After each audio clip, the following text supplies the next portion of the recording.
Before David ever stood in front of Goliath, he stood alone in the fields where no one clapped, no one noticed, and no one knew what God was building inside him.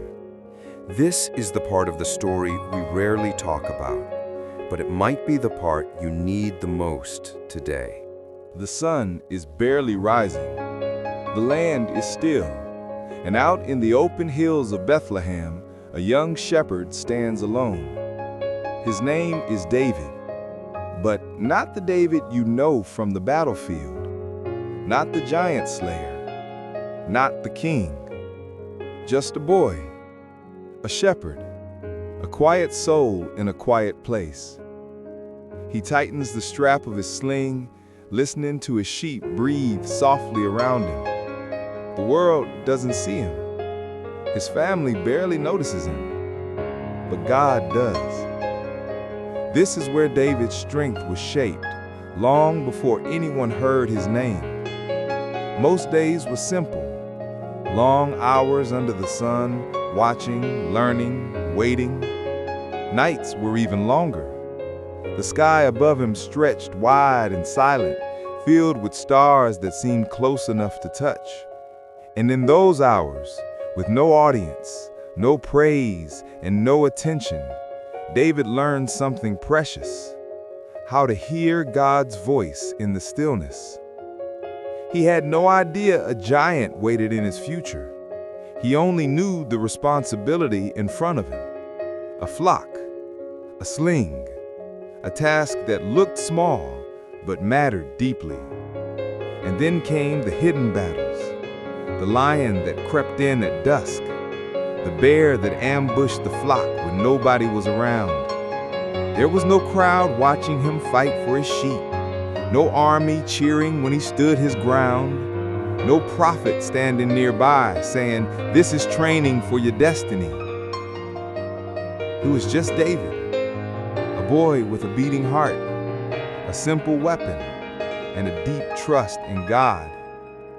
Those victories didn't make the headlines, but they made the man. God was shaping him in private long before anyone saw him in public, teaching him courage one moment at a time, teaching him discipline through early mornings and long nights, teaching him faith by giving him small responsibilities that demanded big heart. And maybe that is where you are right now. Maybe you feel like your life is quiet, hidden. Nothing is moving.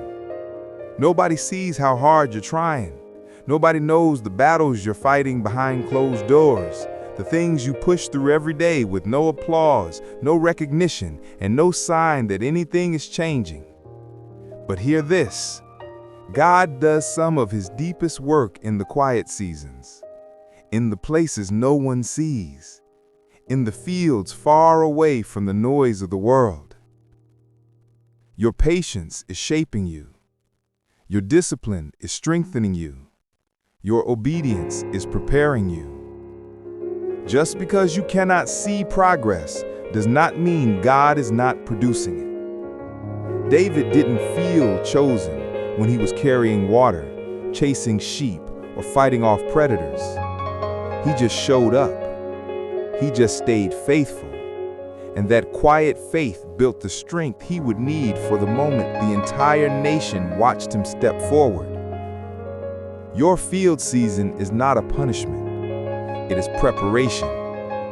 God is building something in you that will matter later, even if it feels small now. And when the right moment comes, when your giant finally appears, you will realize something powerful. You are not strong because you stepped onto the battlefield. You are strong because of everything God built into you long before that day arrived. So keep going. Keep showing up. Keep trusting that the unseen work is not wasted. God is shaping you just like he shaped David, quietly, patiently, purposefully. Your moment will come. And when it does, you will be ready. If this message spoke to you, take a second to like the video so it reaches someone who needs it. Subscribe for more faith-building stories and reflections. And in the comments, share one thing you're learning in your own quiet season. It might encourage someone else on their journey